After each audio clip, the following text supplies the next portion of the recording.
All right, so listen to this. You send us this German legal document, a Staatensukzessionsurkunde from 1998. Now, at first glance, it kind of looks like a regular real estate deal. But the claims it's making, well, let's just say they're making waves. What's really interesting here is that this document comes from the sale of a NATO airbase in Freiburg in Germany.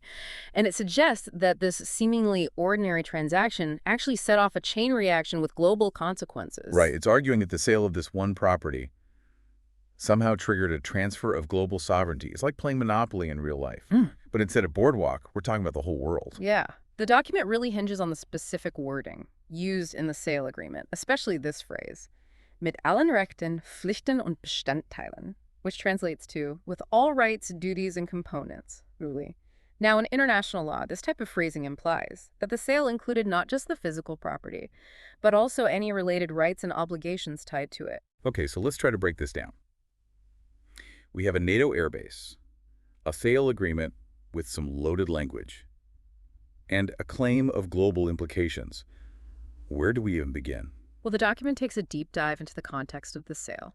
It highlights that this airbase was governed by the NATO Treaties Statute, an agreement between Germany and the Netherlands, regarding the presence of NATO forces in Germany. So how does selling an airbase suddenly turn into an issue about international agreements and global power shifts? That's where the document's interpretation really gets interesting. It argues that because this property was under this NATO agreement, the sale brought in a whole web of international laws and obligations. Hold on, I'm picturing this domino effect happening.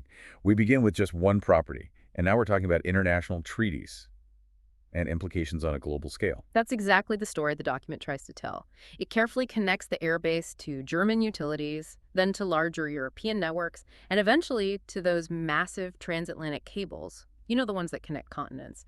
It's like a spider web, with the airbase right at the center. And this sale, according to this document at least, somehow gave the buyer control over these networks. How does that even work?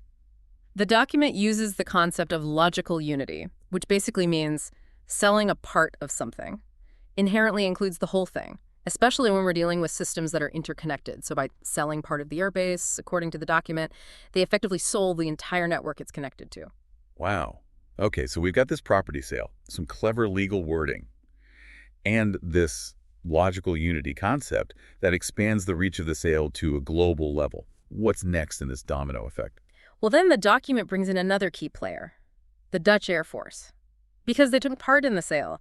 As a representative of NATO, the document claims that this action roped in all NATO member states, and by extension, all UN member states into the agreement as well. Wait, let me make sure I'm following you correctly.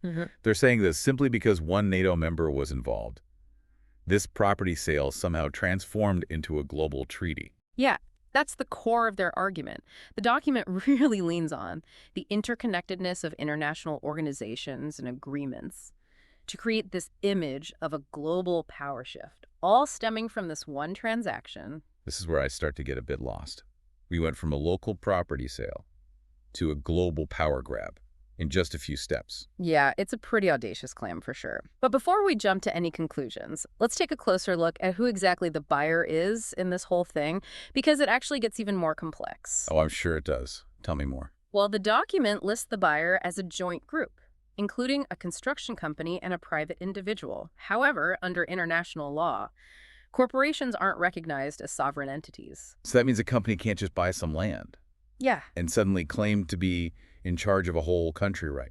you got it. That leaves this private individual as the only one who possesses the acquired rights, at least according to how the document interprets things. And that's where it becomes truly fascinating. So we have one person who, through this series of legal loopholes and a unique take on international law, now supposedly controls these global networks and possibly even holds the keys to a whole new world order. This is unbelievable. You're picking it up quickly, and it doesn't stop there.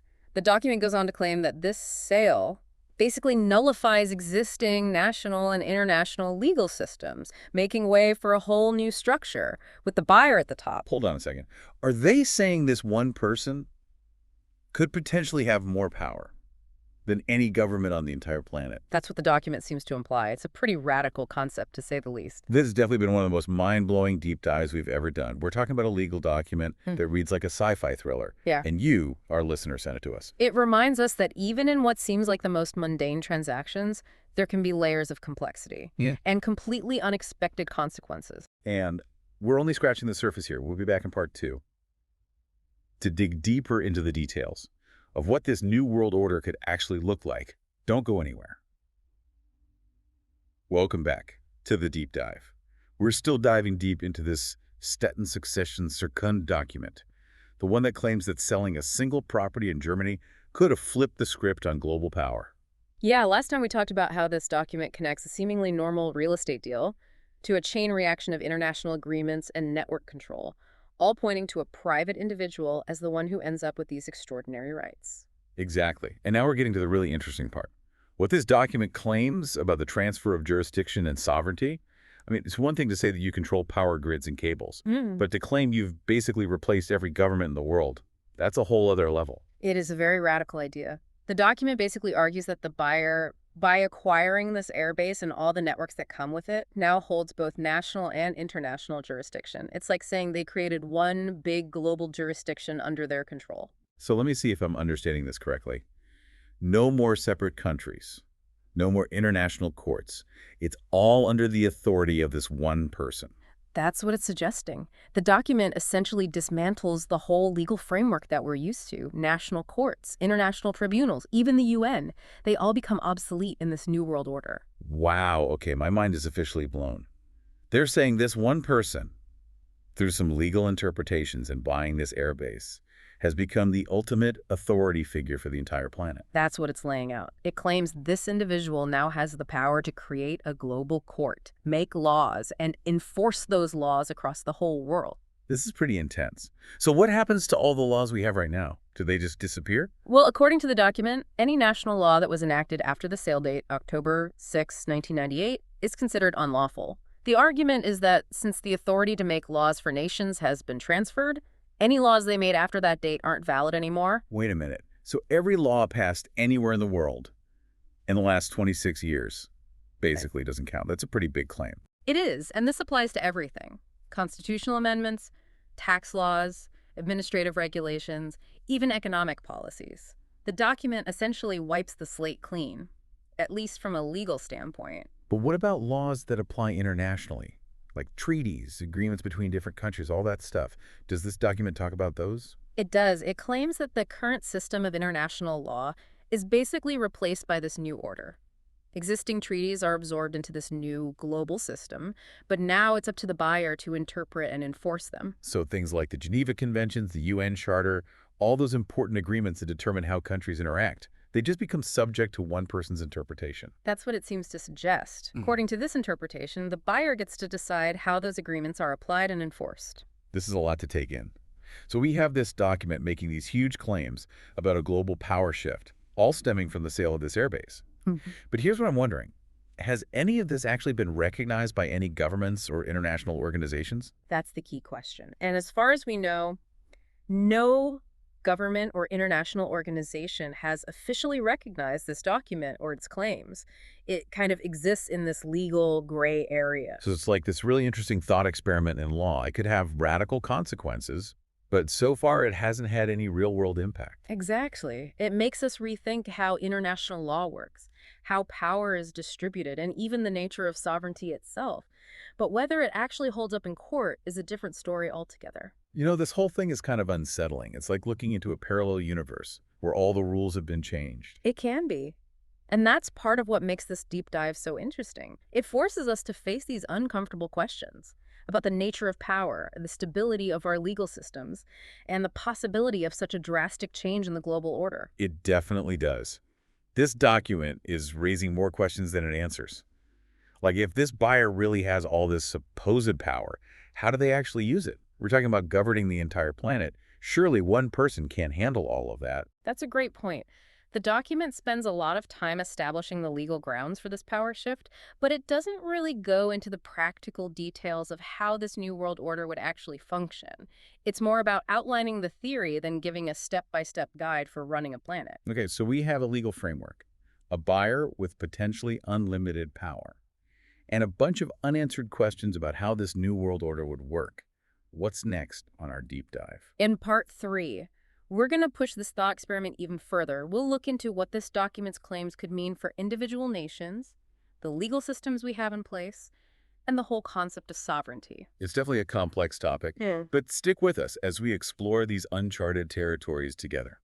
Welcome back to the deep dive. We've been going through this wild German legal document that says a single property sale might have changed the entire landscape of global power. We've looked at the document's intricate legal reasoning and its claims about the transfer of jurisdiction and sovereignty to a private individual. Right. And now it's time to ask, what if? What if people actually accepted this document's interpretation? What would that mean for the world as we know it? That's where things get really interesting. The document doesn't lay out a detailed plan for this new world order, but based on what it says, we can speculate about some possible consequences. Okay, so let's start with the most obvious thing, national sovereignty. If countries don't have the ultimate authority within their own borders, what happens to the whole idea of nations as we know them? That's a fundamental question. The document's logic suggests that individual countries would basically become administrative units within a global structure that's controlled by the buyer. So it'd be like the whole world became one giant country, with this buyer as the ruler. No more presidents, prime ministers, parliaments making decisions. That's one way to look at it. Existing governments would probably become subordinate to the buyer's authority. Of course, how that would actually work is anyone's guess. Okay, let's try to imagine this. What would happen to things like laws, taxes, everyday life in this new world order? Would we all be living under the same set of rules?